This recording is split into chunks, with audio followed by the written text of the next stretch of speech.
coming out on Tuesday. Why? I reviewed Mina. Oh, no. It's been a Why? weird experience. It's been a real weird experience. Why would you subject yourself to that? Why? I wanted it. It looks like a good game. You and I both talked I about getting that know. one. I know. I'm talking about reviewing it.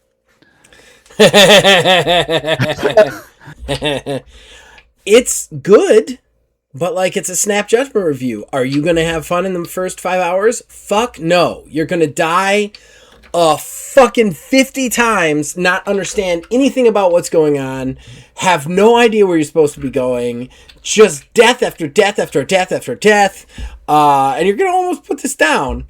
But if you stick with it, you'll start to enjoy it. You'll start to like it.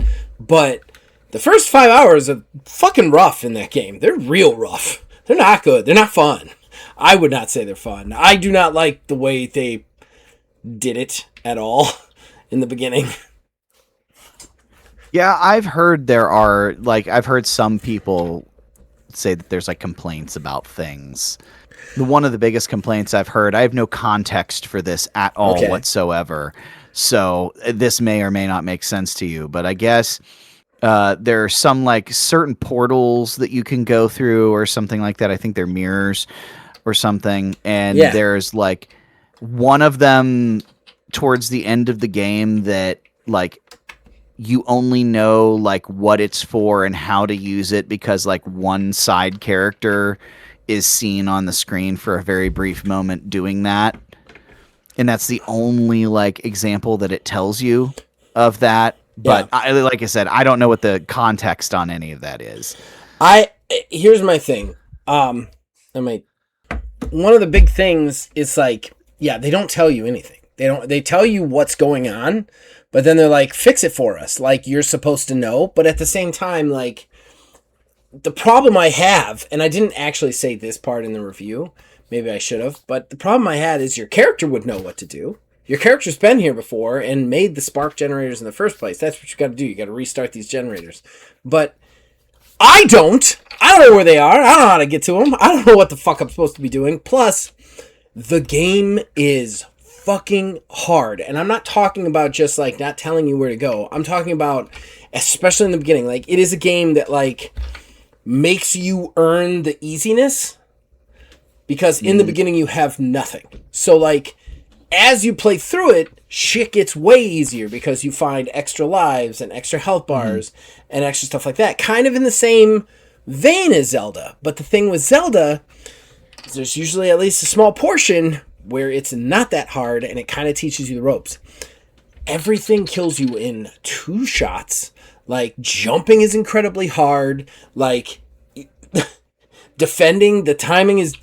There is no defense or dodge button. The only way to dodge is to burrow under them. But the burrowing is not instantaneously. The burrowing, you have to jump into the air and then dive into the ground. It is an incredibly long build up to the dodge. And the enemies just attack so fast that there's no way to truly predict when you're supposed to start that animation. So, like... It was so hard. It was so hard in the beginning. I almost put it down repeatedly.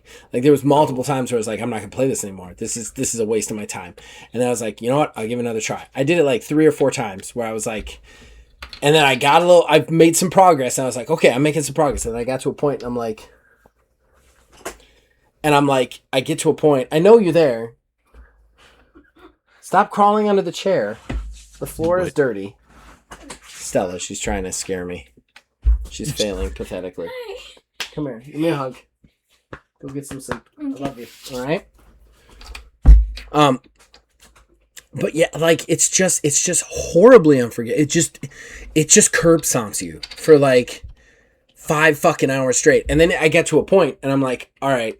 I get to a save point, and then I'm starting to move forward, and then it just starts curb stomping me again. And I'm like, I can't get anywhere. And now I can't even go backwards because I've progressed too far into this section to where, like, I saved it here, but I could never make it all the way back to where I was to get new stuff. And even if I could, what stuff would help me with the thing that I'm trying to do? Because it's just fucking hard. And it's just like these get good scrub moments that are like... infuriating if you're somebody who has a couple hours to play. Like, it's just like a gut stomp. I'm like, it does get good, but now I'm at another part where I'm like, I don't want to do it. This shouldn't be this hard. I don't want to do this. Like, why is this beating the shit out of me so hardcore? It's weird because like it does keep pulling me back, but at the same time, there's a lot. I have a lot of hate for it. It's like a weird love-hate thing for me right now. Yeah, I get that because like, what's it called? I tried.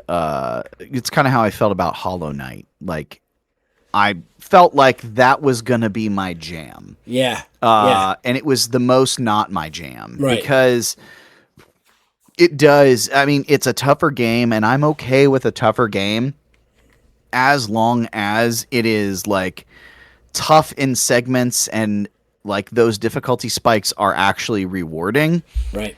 But it's like not only is the game hard, but like navigation is even hard. Mm-hmm. And even once you get all the stuff that you need to get, I don't know if you're familiar with how it works. Yeah, I am. Yeah. So like even once you get all the stuff, the actual presentation of the map is also not good.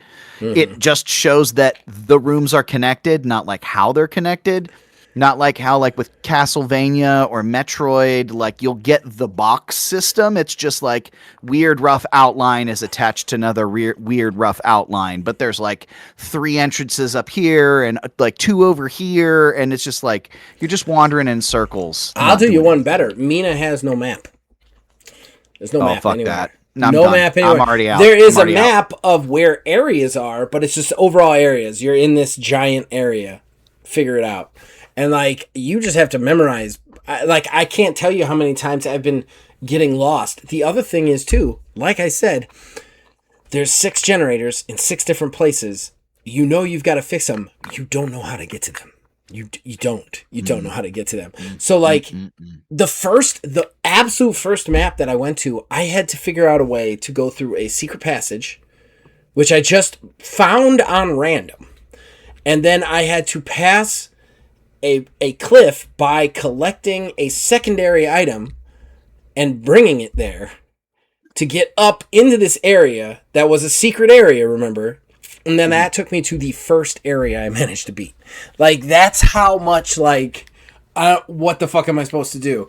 Plus, there's no time to, like, think about, well, where could I go here? Because there's giant shit beating the fucking shit out of you the whole time. So you never have time to be like, how do I get to the next area? You know what I mean? Like, you're fighting for survival. It is, and there's tons of modifiers in the game that can make the game easier. Mm-hmm. But all of them turn off the achievements, and I don't like that. I like to get achievements every so often. So, like, time to get your fix.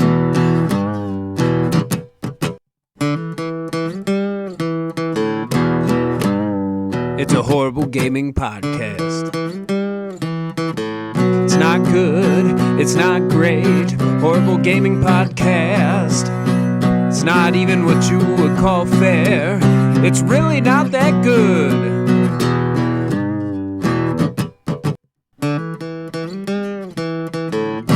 Horrible Gaming Podcast. Hello, my name is Zach Rye with Old Man Gaming. You, dear listener, for whatever reason, have decided to listen to another horrible gaming podcast. I'm not alone. Usually I'm never alone. With me is Neil, aka Tiny Wizard.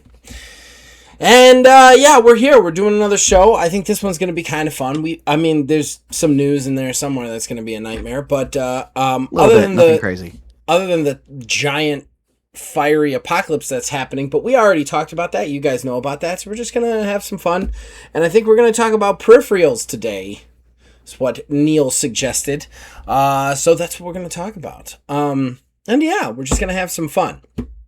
But yeah, before we get into that, we have to thank the people who make this possible. Behind our ugly mugs, there's a custom graphic that was provided by Mr. Mark Bell. We thank him for that. And then, of course, the theme song for this show and all the shows here at Old Man Gaming is provided by the man who makes the music, my brother Nick Van Sliders, and we thank him for that. All right, we'll be right back with fan interaction. Horrible Horrible Gaming Podcast. Ladies and gentlemen, that brings us to our first segment, our most important segment, that is Fan Traction. That's where we, the co-hosts, we talk to you guys, the fans. We read out your comments wherever we remember to look for them, mostly on our YouTube page on last episode. And we're a smaller show, so we get to read them out. We get to talk to you guys. We get to converse. So right off the bat, we have Jason. Somebody set up us the bomb.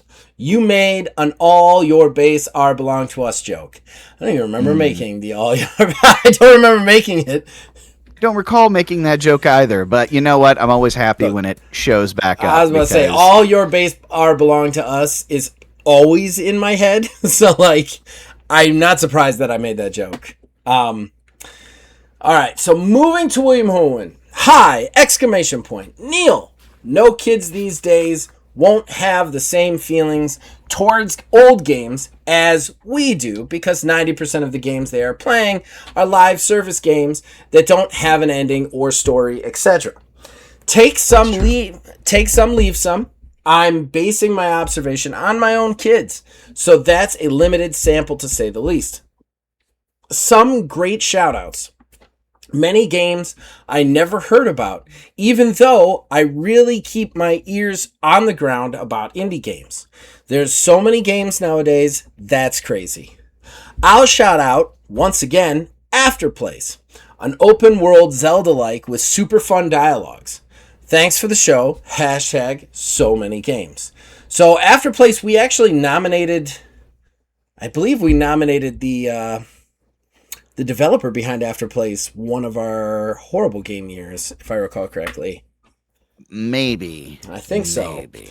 And Afterplace, I have seen a lot of stuff on. I haven't played it. Zelda-likes are not usually my thing, though I am playing a Zelda-like right now, and it has been...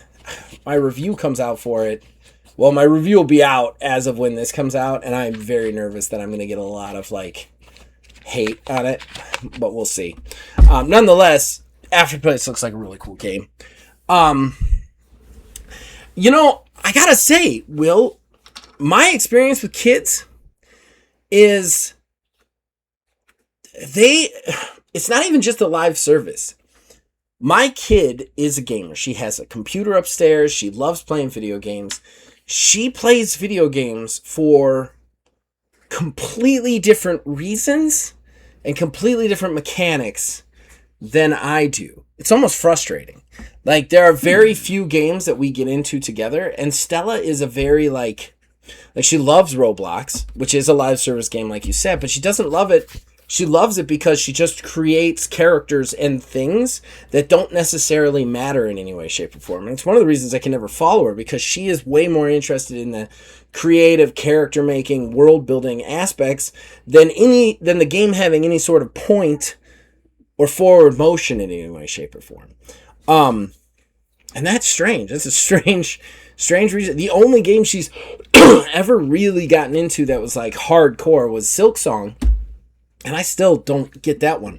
But I think kids nowadays, they play games in completely different ways. Not even just that all the games are live service, because there's a good portion of them that are, but there are a good portion that aren't. There are tons of games out there that aren't live service games. I mean, they're all indie games, but that's what we were talking about a lot. But I don't think they play them because that just doesn't interest them. I think they're attuned on a different wavelength than we are. I think we come from a place of playing platformers and beat 'em ups and games with a strong point, and I think it wows us when we get to go into an open world or something that's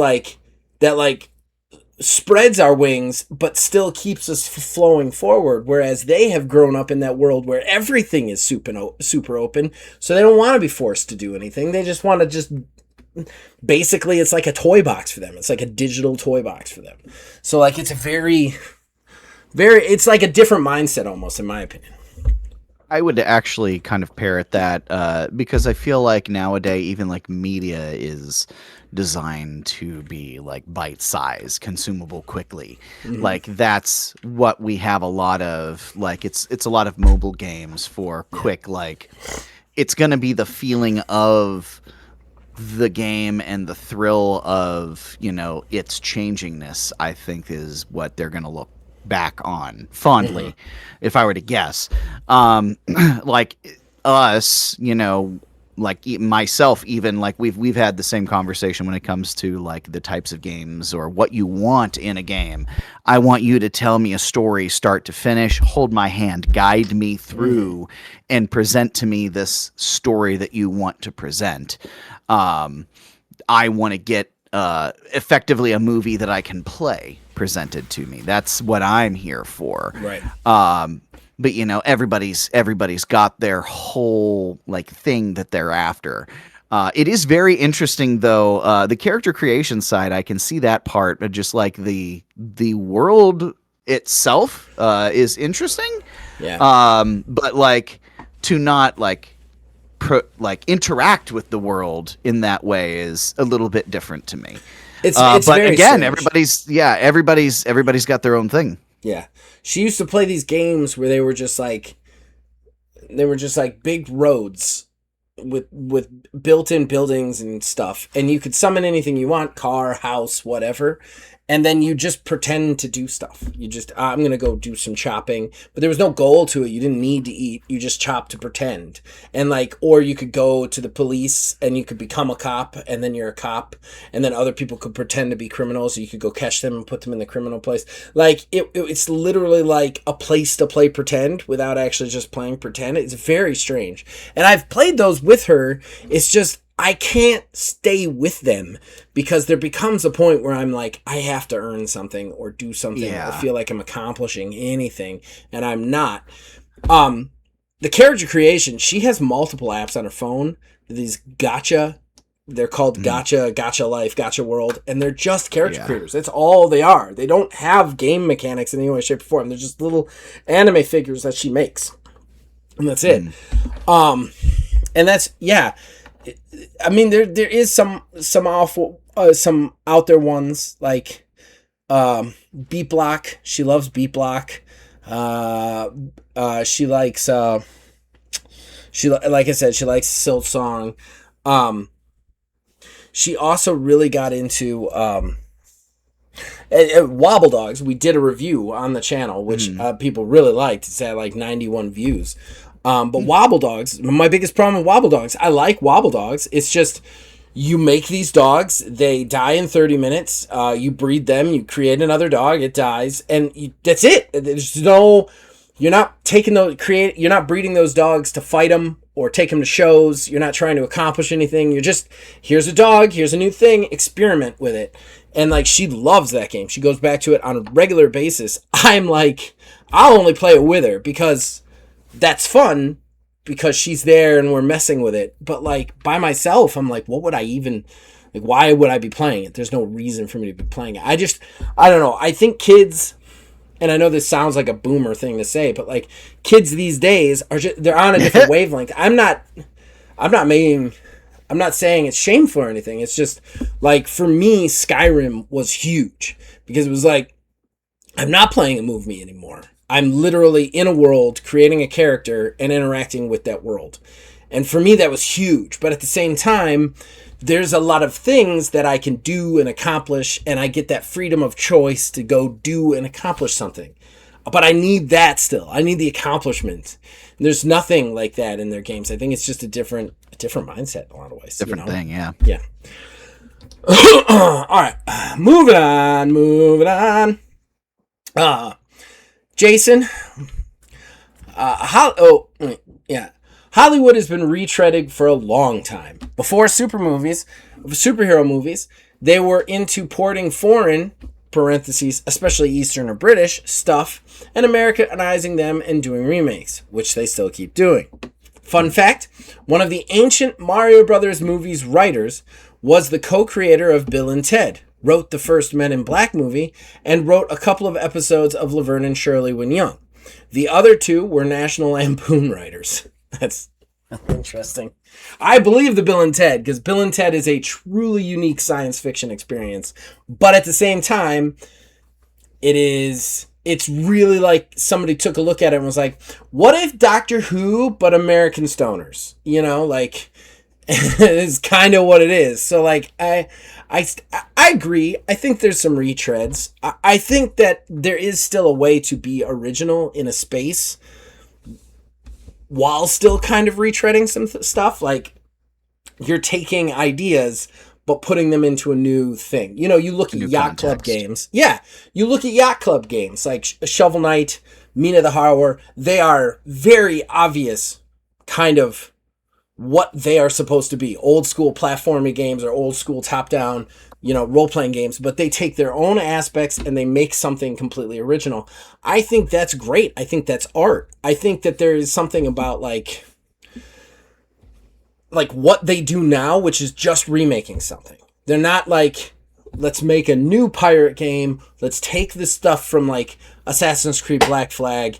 Let's put it into something new and make it something original and add things. You know what I mean? Add things to it. They're just like, what's a game people liked? Has it been more than 10 years? Let's just make that again and charge another $70 for it. That's the thing I take issue with, is that kind of mentality. It's just the redo it over and over and over and over and over again. And like, even the AAA games that have different titles, they are the same game. Like, they don't bring anything new to the table. Suicide Squad brought nothing new to the table of looter shooter, third-person looter shooter games of service. Other than it was Suicide Squad. It was like somebody took Destiny and skinned it as Suicide Squad. And that's what I'm saying. Like, they're just like re-skinning properties as old games without adding anything new or anything original to it. Yeah, but if, at the same time too, like, I mean, I'm glad for somebody's taking that swing to do something different whenever they make that move, but at the same time you can also wind up with, like, you remember what they did to Bomberman on Xbox? Yeah. That like super dark, gritty. Right. Like, there's some sort of respect for the medium that you have to have. But yeah, no, I agree with that. Like you were saying, but no, like what I still were saying though. Respect Bomberman more than them remaking Last of Us again. You know what I mean? Like, I respect that attempt. Like, okay, it didn't work. It didn't work, but you tried to make something original. I can appreciate a remake if there is something different to come of it. Let's take the Halo, most recent Halo remake that they did. The second time they've done it now, because the first time at least was the game reskinned literally, but like with some slight improvements. Something like that maybe could have come in the Xbox One/X generation, or maybe like if we let that lie the entire time, and this was the first remake that they did, I think we would be receiving that a little bit differently. Yeah. I think there's how much change over so much period of time can warrant a remake. It definitely feels a remake or a reskin. You can tell when it's done in a way that's cash grabby, because we all feel it and we have conversations like this.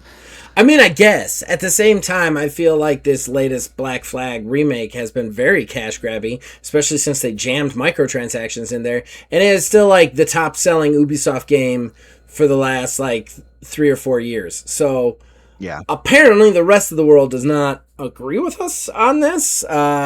You're gonna slap the same name on and it's gonna be fine. It's just, for me, I have definitely started to feel that fatigue, the remake fatigue, the sequel fatigue. I crave newness, and all of the new stuff is coming from indies in some way, shape, or form.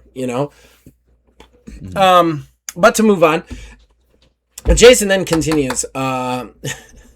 Trese, by the way, is pronounced like Tracy.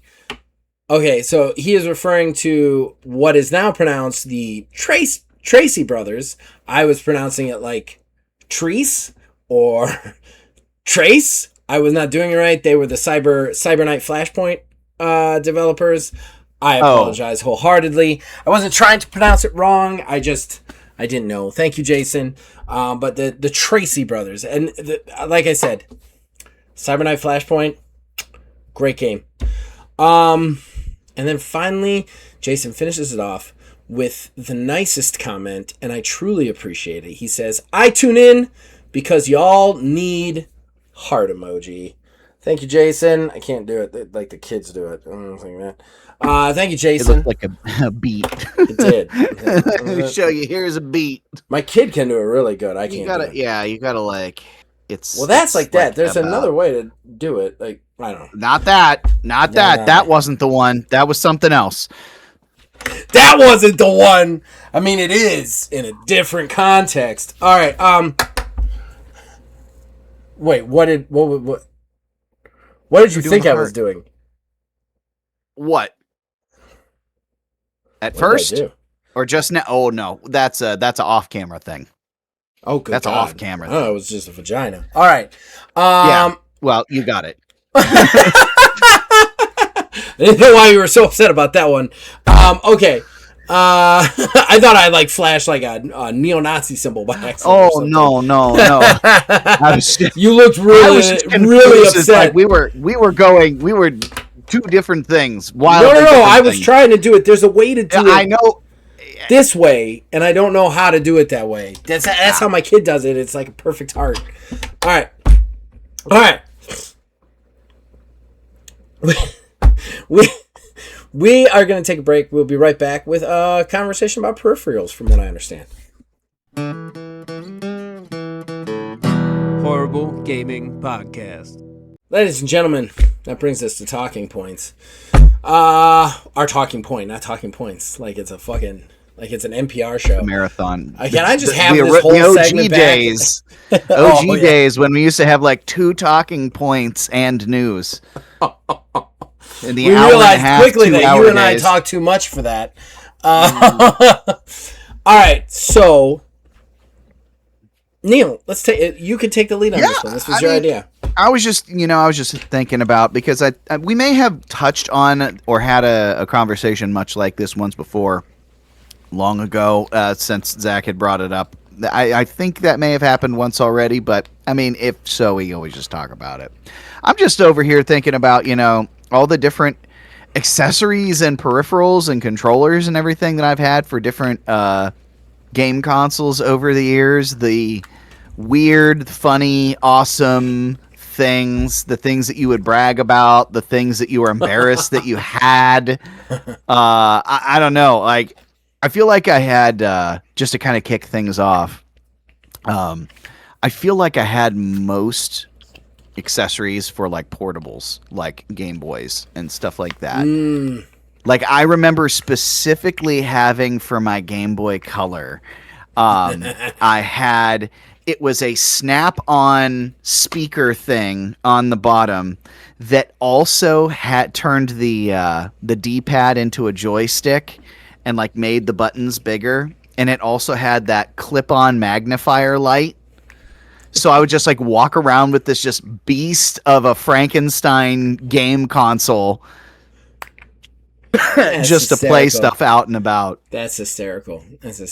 Yeah, peripherals are tougher for me. When I was a kid, I wanted peripherals bad. Like, peripherals were like the thing. I'm an 80s kid, so like Nintendo had the Power Glove. Power Glove, yeah.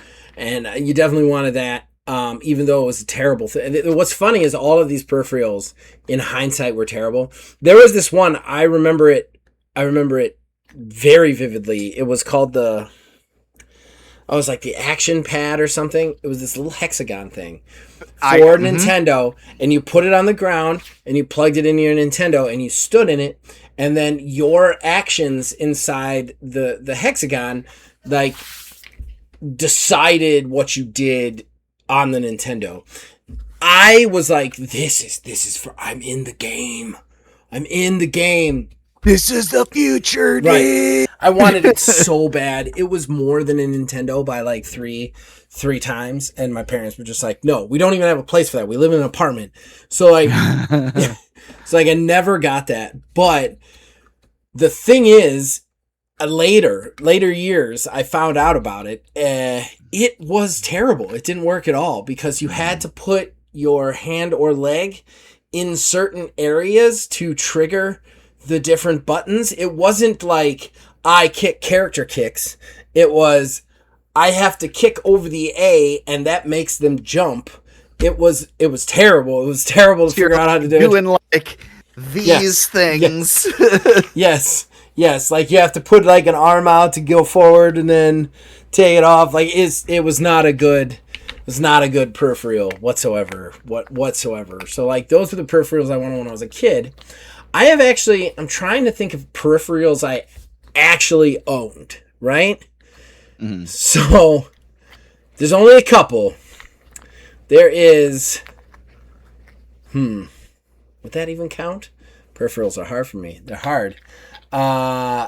Because by the time like when I got older it was just kind of like, oh, those are stupid. You know what I mean? I did own a Wii, and I feel like a Wii was just a giant peripheral and a utility for a peripheral. And then there was the I cannot remember what it's called. It's like the Amiibos, but it's not. It was this system where you would get these toys. They were little miniature figurines, and like Marvel and whatnot. It was like Infinity something, wasn't it? Like yeah. I know exactly what you're talking. Disney Infinity. That's Disney Infinity. Yeah. Okay, so and I was a grown man when I got into this too. I had the Xbox One and everything. I was like, that looks fucking cool. And it also had like all these like the advertisement was like you can make a video game inside it with your figures. It was terrible. It was terrible. I got it. I got a bunch of figures for it. I asked for it for like I think Christmas or something. So my wife actually went out and bought very clear toys for me. And I would plug them in. I was like, oh, I got Thor in this. And then there's just nothing good to do in the game with it. They didn't have any good stories or anything with it. Making games for it was incredibly hard and also so simplified that all you could do is like, here's the building, now you can jump on the building and here's the start point. Like there was no like, it wasn't like you were playing an actual game, you know? Like it was just like, it was like skinned shitty platforming. Like it just was terrible. So that was a peripheral I had. I'm trying to think. There was one I did have for my Game Boy. This one, when I got it for Christmas one year, I don't think my parents knew what was about to happen with this. It was called I think it was called the Master Brain, if I remember. It went into your Game Boy, but it also had a port on it too. And you would plug your Pokemon game in there. And basically, you could pick literally any Pokemon, give it any stats, any moves, anything like that. So, me being the child that I was, when I got that, after I made my own, super team, I actually remember bringing this thing to school and showing people what I had, and when I told them, they're like, "What? No, that's impossible." It's like, not without this, and I showed it to them, and then I had this harebrained fucking scheme where I would take orders from people, be like, "Hey, it's $1 each. You tell me what you want, and once I have the money, I'll slap your cartridge in there and make you exactly what you want and send it off to you." That's funny. Oh man. Oh, that's a cool peripheral though. I do remember the one that I really loved, and I don't know if this even counts as a peripheral, but do you remember Pokemon Stadium? Yeah. For N64? So the OG Pokemon Game Boy games were fucking awesome. Sorry, they were. They just were. And I don't think I have it anymore. I think I finally threw it out because it doesn't work anymore. I had an old school Game Boy, just like the yellow big one. It had cigarette burns on it and stuff. It was nasty. But that quit on me. But I had Pokemon Stadium. And so there was this thing that you could plug into the N64 controller. And I got that at a CD Game Exchange or something, and then you could plug because Pokemon Stadium itself, all it was fighting Pokemon. Like that's it. Like you just fought Pokemon. Like it was a Pokemon battle system. But the cool thing about it was you could use this peripheral to plug in your controller, and then you could plug your cartridge from your Game Boy into it. It would read all your Pokemon off, and you could take them into the Pokemon Stadium. Even more so than that, you could just fucking play the Game Boy game through Pokemon Stadium on your 64, which was, I mean, it was yellow, like old school yellow on your screen. I really enjoyed that. I got a lot of use out of that. Oh yeah, I love those sorts of things. I had the Game Boy Advance one for the GameCube, so where you could play your Game Boy Advance games on the Cube, and then I had what was it? I think it was called the Game Boy Super. It was the cartridge that basically you plugged into a Super Nintendo, and then you plugged the game into it. And then you would just play the Game Boy game on a TV. Oh, that's cool. And I thought that was the coolest shit. And it's so counterproductive for both of those, because it's like, here's this very portable thing that you could play anywhere. Let's make it not playable anywhere. Like, it also had the ability, because it was before the Game Boy Color, to where you could do like a palette swap on it, and certain shades of gray would turn into certain colors. Oh, cool. So you could actually make your games have color. I thought that was the coolest shit ever. That is pretty cool. That is pretty cool. Did you ever play, there's this game for PlayStation. God, I can't remember the name of it now. It's like Monster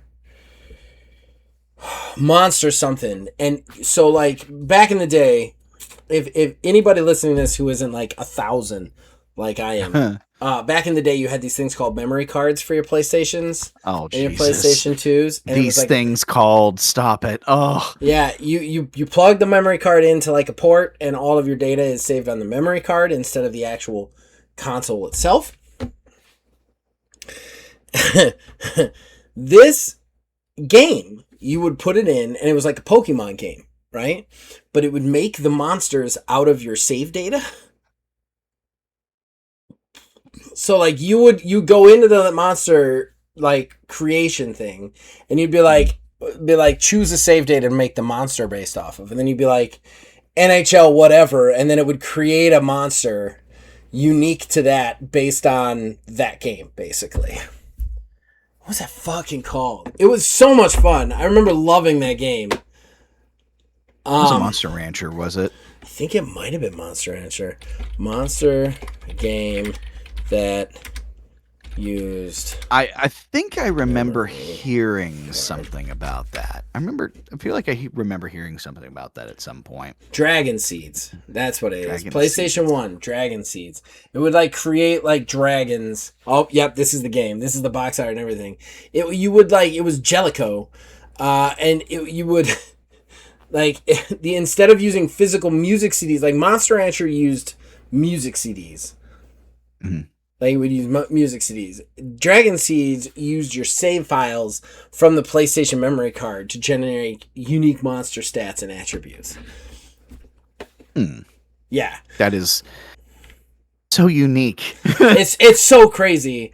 I loved all the stuff like that back then. In like half the PlayStation games, and this a lot of people may not know, but half the PlayStation games, you could put them into CD players and play the music off them. You just had to skip track 1 because that's the data file. The game data. The game data, and then everything after track 1 would be the music. So like Twisted Metal, like the Twisted Metal games that had all those badass songs on it, you just got those songs for free because you could put them into a CD player, skip 1, and then you've got like a bunch of Rob Zombie songs and some cool like level music and stuff. The best one, and I think I wore the disc out doing this, Castlevania Symphony of the Night. If you skip the data, you get all of those kick-ass gothic hard rock guitar ballad songs just right there on the track, man. I would listen to that for hours, man. God, yeah. Now I feel like I need a replay because it's been a minute since I played that game. It's now on fucking Steam. I love that sort of shit, man. Like I did that with the game was called Revolt on the PC. I since picked it up on Steam. It's like an RC car racing game. Oh, yeah. I remember that. Yeah. But yeah, that's when I found out that you could do that, and I thought that was just like the coolest fucking shit ever. That you could just put a game CD into a CD player and it gives you that. What was tell you one that I feel like I don't know if it counts, but maybe it does. The Nintendo 64 with the expansion pack, man. Yeah. Expansion pack thing was so weird, and just because they're bringing up the 64 I feel like was when Nintendo was really starting to get wild with their testing of things. There was the microphones, the rumble packs, even like the memory cards like being in the controller even though the game still saved a lot of times. Like just weird things. Weird things. I hated the expansion pack because I felt like it was like if you needed this, why didn't you just put this? You know what I mean? It was the first time ever. It was my first memory of being like, they're just trying to make us spend more money for nothing. You know, there's a little plastic box I put on the back, and now I can play Perfect Dark's campaign. Like, why? It's fucking stupid.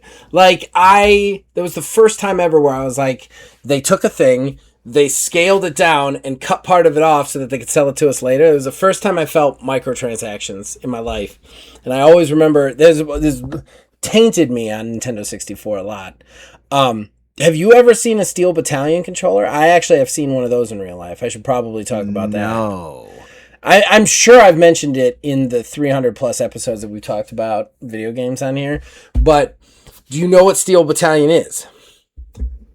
I know of it. I don't know what it is. I've heard of it. Okay, Steel Battalion. Battalion. Basically, no. I have no idea. All right, Steel Battalion is a legend of video games. Not because the game is super good, but because it's insane. First Xbox. Take yourself all the way back to the first Xbox, all right? Classic OG Xbox, right? There wasn't a lot of stuff coming out for OG Xbox, if you recall. One of the games that had people really hyped was Steel Battalion. The reason was somebody was like, oh, this console is the first console that can really like do the stuff we want. And they made a peripheral for the game that is a full console for a mecha. Foot pedals, all the buttons, all the joysticks, all the things. Oh my God. And it basically, like, so you would have to, like, to power up your monitor. There was an instruction manual that came with just the Steel Battalion peripheral, just to tell you what all the buttons did for your mech, basically. Hold on. I'm going to find you a picture of this fucking god-awful beast. And I actually knew somebody who had one. Controller.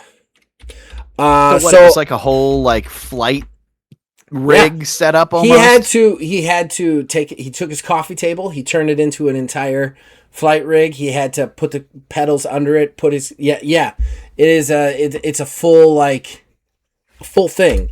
Hold on, I'm gonna show you. There that fucking beast is.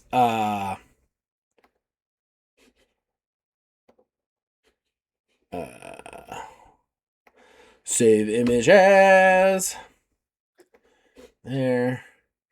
And then everybody, you're probably gonna fail to see my face for a second while I send Neil this picture of a Steel Battalion controller. All this buildup. It's a beast, man. It's actually not as big as I remembered it being, but it's a big fucking beast.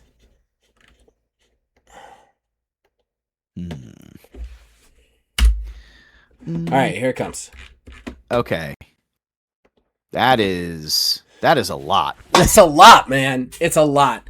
And to play the game, you had to have that, and you had to understand what all those buttons did and how to work them and stuff. Like, it was a simulation, basically.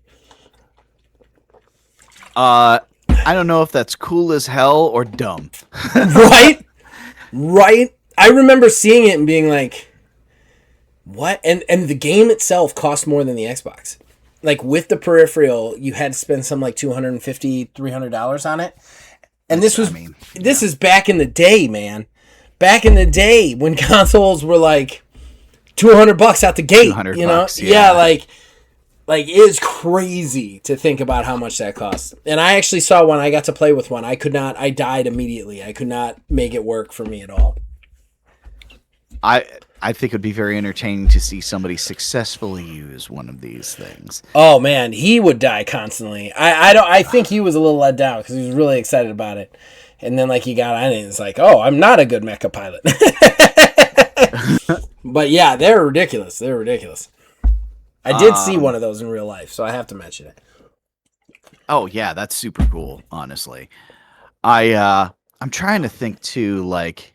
Because I do remember. I still have my old Wavebird upstairs. What's a Wavebird? Trying to think of a wave. You don't know what a Wavebird is? The No. Wavebird was the first wireless controller that Nintendo did. No, I'm not aware of a Wavebird. It's a wireless controller for the GameCube. It's still sought after Really? because the GameCube controller layout is like peak effectively. That's why they consistently still have, like, even on Nintendo Switch and Switch 2, if you plug a GameCube controller in, there's still a lot of the times you can still play the games that even if they weren't meant for it.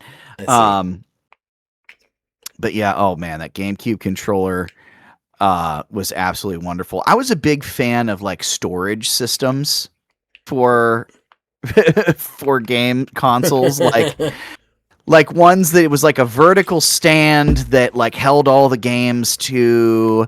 I had this like little plastic bin sort of thing that was on wheels. You like flipped over the top and the console was inside, but it had like this little bucket that you would put all the wires and everything in. So you just kind of jam it in there and just wheel it around, a little drawer underneath for keeping your games and stuff like that. Oh, those are cool. Those are cool. Oh yeah. Oh, I'm such a nerd for that sort of stuff. Yeah, I really I'm trying to think if there was something else. I feel like there was something else I was thinking of earlier. We should probably mention the Guitar Hero Rock Band stuff. Like, oh, well, I mean, yeah, I still have all that crap kicking around. I'm about to down say, there. like, those are classics. They're still, like, to this day, like, the highest form of what they were. They started rhythm games. And honestly, I don't like playing rhythm games without stuff like that. Oh, yeah, it was always Defeats the weird purpose to me. Yeah, it was always weird watching somebody like, oh yeah, I don't have my guitar controller, but I'll play Guitar Hero, and they just like hold the controller and just press the buttons as it's coming through, and it's like that's really strange. What's the fucking point of this, man? Strange, yeah. What is the point of that? The whole game is the guitar. Like, what are you not understanding about that? Yeah, I think that's what's weird too. Like one of Stella's games that she's really into. It's like Battle Block. It's not Battle Block. It's Beat Block, I think. And it's a rhythm game, but you play this little thing in the middle of the screen, and the way you move the mouse protects the thing, and the beats of the song send like attacks towards it, and you have to block the beats of the song basically with the mouse. Interesting. Yeah, it's very strange. Very interesting. It's very strange. It's also, to me, I'm like, it's a rhythm game. Why? What? Like, that's insane to me. Or even like the Dead is Disco. A lot of people would probably think that I would really be excited for something like that game. But like the idea of doing things to a tune that's not playing the music is really weird. Like I couldn't finish Hi-Fi Rush because of that. Because I couldn't get over everything has to be in tune to the music. Yeah, no, something like that, yeah, is a little bit tough. And that was actually one thing that kind of sucked is because when I was trying to play Hi-Fi Rush, I was also trying to do cloud streaming at the same time. So it had every single possible factor working against me. That doesn't work. Yeah, all the stuff like with Guitar Hero and stuff. Those things are a blessing and a curse because I remember specifically back in the day, like somebody had the full set and it's like, whoa, they got the big set with all the instruments. We gotta go. It's like they want to go over to the person's house. I was that person. I still have them. and I only have them because I got lucky and won a raffle. That's a separate thing. Yeah. But they're a blessing and a curse because I have them and I don't want to get rid of them. But goddamn, if these things don't take up all the fucking space in the face of the earth, there's no good way to store them. I will say there is nothing quite like going over to your friend's house with Rock Band, having a full 4-person band. Oh yeah, and putting on a concert for nobody. Like that game is so good at making you feel like a rock star. I was always a singer, and like I can't sing anymore to save my life. But I used to just like fucking. They would hear me down the street, like just like I would sing Highway Star, like you have never heard before, just like like and everybody would get so happy. I'd be covered in sweat. Like it was just so much fun, you know? And you'd have like 10 or 12 people there. And it was always at like New Year's Eve parties and stuff. And you'd have like 10 or 12 people there. And the other people would be getting really excited because they're watching you do it. And it makes you feel like you're giving a concert. Like those were always fun. That is something that I feel like is a moment in time that you got to experience. Oh, because I don't know how that ever comes back, you know? Oh, yeah. Yeah, I was actually fortunate because my dad was in a band, so we have musical equipment at my dad's house. Like he's got a whole studio and everything basically in his basement. But one of the things that he does have that I used when I would play Rock Band was the microphone stand. Because then you could make a band where you were singing and playing at the same time. Oh, that was fucking hard, first off. That'd be fun, though. That'd be really fun. It was. It was a next level challenge. To be fair, I only ever got the idea for it because the game actually, like, you know, back when loading screens used to, like, give you all this, like, helpful tips and information. That was one thing it said. It's like, you hook up a microphone and play the guitar at the same time. Be a band. And I remember doing that. It was just a totally different experience with that. And then, you know, you had like DJ Hero too, that one-off that was basically the same sort of thing. Had the weird tabletop, like the record player. 2 turntables and a microphone. Yeah. What is there anything else you want to touch on, or shall we move to news? No, that was pretty much it. Pretty much it. Well, wonderful listeners out there, did you guys have any peripherals you were particularly attached to or particularly hated? Let us know in the comments below. We'll talk about them next week. Other than that, we're going to take a quick break, and we're going to be right back with news. Horrible Gaming Podcast. Ladies and gentlemen, it brings us to our last segment. It's the news. It is where Neil collects smaller news stories that we don't necessarily give a talking point to, but we want to let you guys know about them. We want to riff about them. Neil, what you got for us? All right. Well, basically going to just lump it into 2 because 3 of them here are actually all connected. So Microsoft, there's been a lot more going on with the Microsoft side of things. Apparently, there are lots of rumblings that Microsoft is potentially going to walk away from Steam. They're potentially just going to move exclusively onto the Microsoft store on PC and Xbox consoles, almost completely undoing and reversing as fast as humanly possible any sort of openness from the Spencer era and before then. On top of that, there's a lot, some information coming out about their console side of things as well. Project Helix is apparently rumored to have a disk drive on it, very specifically because Sony is not. They're kind of putting some of their eggs in that basket, and good on them. I feel like they will get some goodwill, and I think it might be enough to actually tip the scales a little bit, personally. But that's not going to do anything for first-party games. But, you know, hey. And the consoles are going to be going up in price again as well. Consoles are going up yet again. The 512 Series S. Remember, this thing launched at $300 back when it first came out. Is going to be up to $499, the cost that the Series X was when it launched. From there, the Series X with the disk drive is going to be $800.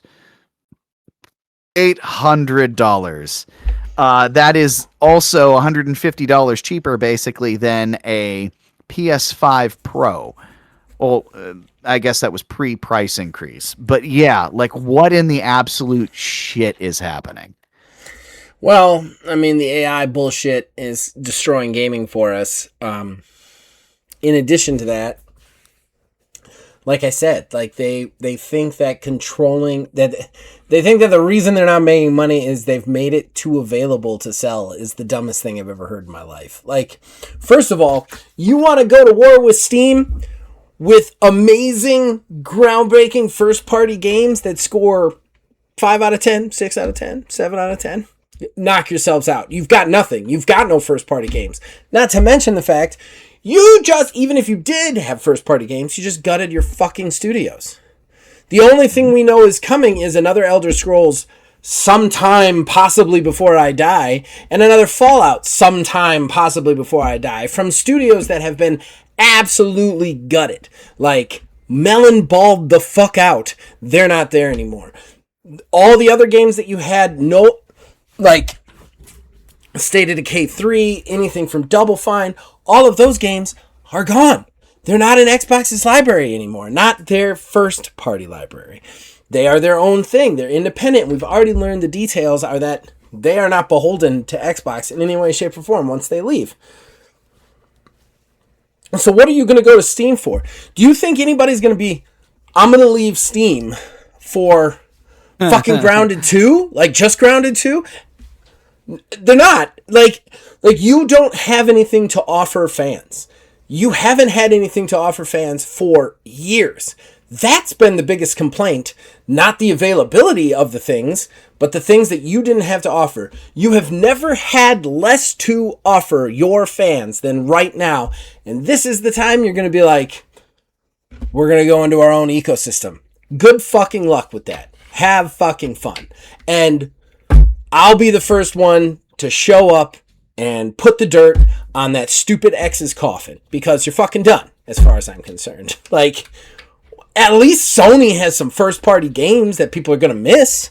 Right. Like, God of War and Tsushima and the Spider-Man. Like, they at least have some first-party titles that are acclaimed. Xbox has no first-party titles that are acclaimed other than Forza Horizon. Right? Yeah, basically. I mean, maybe they've got the promise going to be good. Right. But they've got the promise of a Fable. I'm not so convinced right now, especially since who knows if that studio even exists once it comes out. They've cut everything else. Like, this is just another dumb move in a list of fucking dumb moves. And the idea that making your games less available is going to get you more money is insane to me. I will say, and I'm sorry, I know you're about to talk. I haven't talked for a really long time. I want one more point, and then I'll pass it off. I'll say this. I am routinely wrong on what I think people will say enough is enough on, right? I'm routinely like, this isn't going to sell, and then it sells, and I'm like, well, humanity sucks, and that's just the way it works. That being said, I don't believe for a fucking second that there is anybody out there that is going to jump ship to a new console to get their hands on whatever Xbox will be selling in the future. I'm sorry, I don't. Like, it's not even that kind of situation. Like, what do they have that anyone is excited for other than potentially Fable? Right. No one even believes Skyrim and Fallout are coming, you know? They dropped Outer Worlds, and Outer Worlds 2 sucked, at least according to all the critics, so you don't have that over their head. You gutted that fucking department anyway. You're putting them on another Fallout game. Great, because that's what we need. 72 more fucking Fallout games. Like, you don't have anything to go solo on.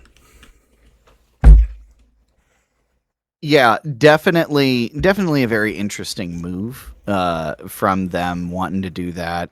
Everybody's just kind of retreating back to their corners, and it really sucks too, because at the rate everything was going with Sony having games on Steam and everyone else like starting to open up to their games being on different platforms, I was very much considering going full PC. And just outside of a Nintendo console, obviously, because Nintendo's never going to budge on that. But, you know, if everything was going to be available on Steam anyways, from Microsoft, from Sony, I mean, we've talked about this even when Microsoft was telling us that we don't need an Xbox console. Like, okay, you're telling me that I don't need it. I'm listening to you, and I'm just gonna buy that shit somewhere else. You don't get to turn around and be confused as to why nobody's buying the console then. There are so much better ways to save their company than the moves that they're making. So many better ways. And I don't really believe their company is in any real risk. I think there are CEOs not making bonuses, and they're mad about that. Like, that's what I think, because Microsoft is one of the richest companies on the fucking planet. They are partially responsible for the RAM shortage and all of this bullshit. Yep. So I feel like they've put themselves in this position. They're just deciding to do this and expecting us to go, oh man, poor Xbox. Well, we're not going to do that. The other thing is,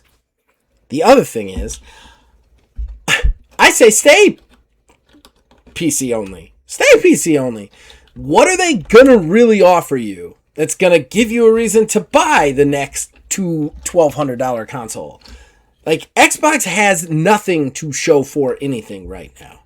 And Sony really only has a handful of things, which are quality games. I'm not saying they're not, but it's certainly not enough for me to spend $1,500. I'm not going to drop $1,500 to play the next God of War game, and I don't think anybody else should either. It shouldn't have a price tag like that. I think that we're just in a situation where, like, consoles are fucking fried as far as I'm concerned. And again, like, how does anybody think this is going to take any power away from Steam? Like, yeah. Steam was going strong before you put your games on Steam. Steam will be going strong after you put your games on Steam, because 90% of the games released in the gaming market are released on Steam, regardless of who has them. And I'm going to say something else. Nintendo, as much as I love to fight with Nintendo and not like Nintendo, Nintendo's first-party games are actually good. Usually. Their last ones have sucked ass or just been remakes. But overall, they have built up a wealth of goodwill on those first-party games. Mm-hmm. Xbox has given us nothing for fucking 12 to 15 years. Nothing. Yeah. They've bought up all the studios. They've slowed all the game creation down, given us shit, ruined the good games that were coming, and now destroyed the companies that were good before Xbox bought them in the first place. You know? Yeah, it's funny because I remember them even, I forget which E3 it was. I feel like it was like E3 17, 18, something like that. They were like, oh, don't you worry. We bought all these studios and we're going to have all them great first party games that you guys are looking for. Like, they went out of their way to like make it a whole talking point in their presentation. Yeah, and here we are in 26. It was a weird bluff. It was like, we're going to buy all these critically acclaimed studios just to have them. It was like they were putting a collection together, and they thought that we would buy the system based just purely on that collection. That's ridiculous. You have to let them make the games that they made. Like, it's been real rough, and I don't. Again, we're still in the crash, and the consoles are going to shit in a handbasket. Like, just shit in a handbasket. Oh, yeah. Well, speaking of shit in a handbasket, we'll just go on to the last one that I have here. So, the God of War you only series. Had 2? Well, it was 4, but those 3 were all Microsoft. So I just kind of lumped them all together. One. I got you. Yeah, that was all one. Probably. Yeah, honestly, turning it into 3 separate talking dimensions, it would have been. So the God of War series over at Amazon, basically, they just need to just stop it and just do the whole thing over again, or just move on to something else.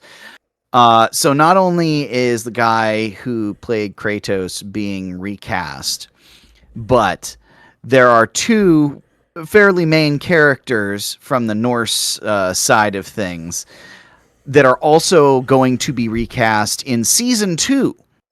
So we have season 1 Kratos is already going to be recast completely because they didn't finish anything with him, from my understanding.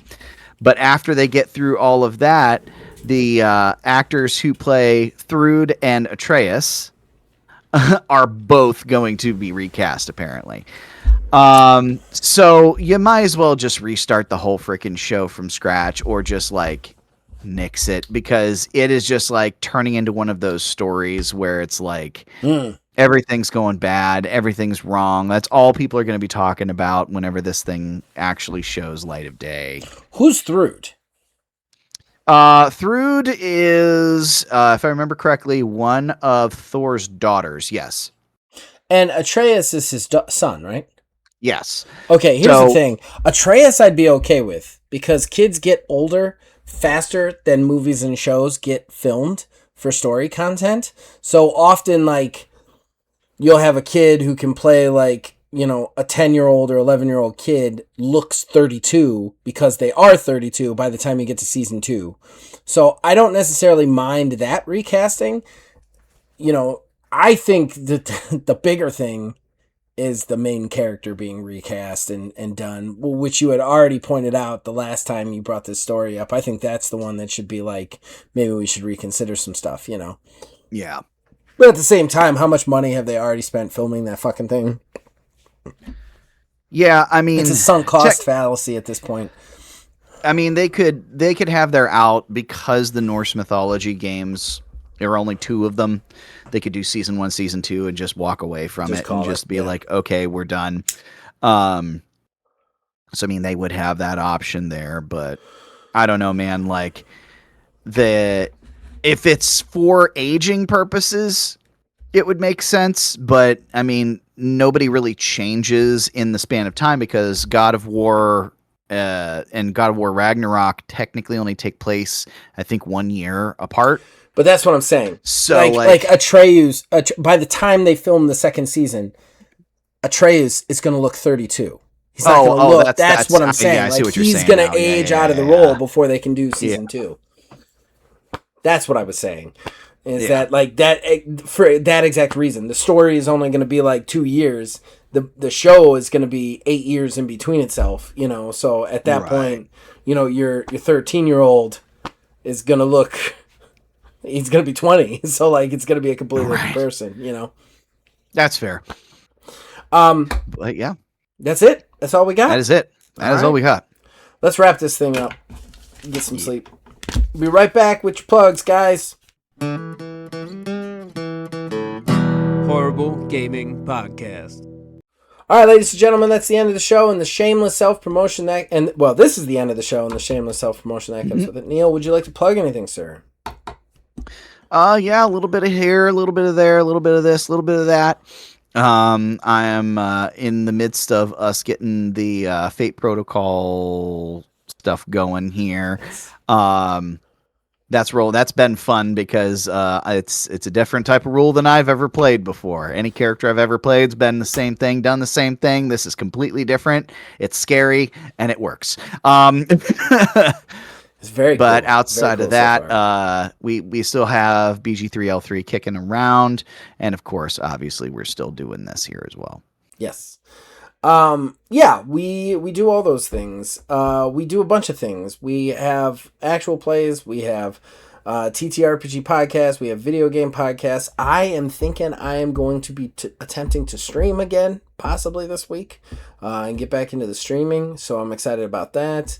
Other than that, you know, like I said, we do video games, we do role-playing games, we do a myriad of stuff here. So check out anything that you guys see or think you'd be interested in. Other than that, you guys can reach us on not Facebook. You can reach us on Discord. Links in the description below. You can influence us in all of our shows from there. And as long as you guys keep watching this, and we will keep making them, hopefully we'll see you guys next week. Pause. You looked like I had, like, put blackface on. Like, that's what you looked like. and I was like, "Oh no, what did I do? Like you looked like I had offended you." And I was like, "Oh shit." Because I was like, when I did that, I was like, "Oh, it's like a vagina." And that's why I made the joke. That's why I made the joke, like, "Oh, well, that could be a heart, if you know what I mean." Right. Wink, wink, nudge, nudge. But no, you looked mad, and I was like, "Oh no, wait, did I just equate some sort of weird neo-Nazi symbol?" Oh no, that would be with love. Wink, wink, nudge, nudge. Okay, all right.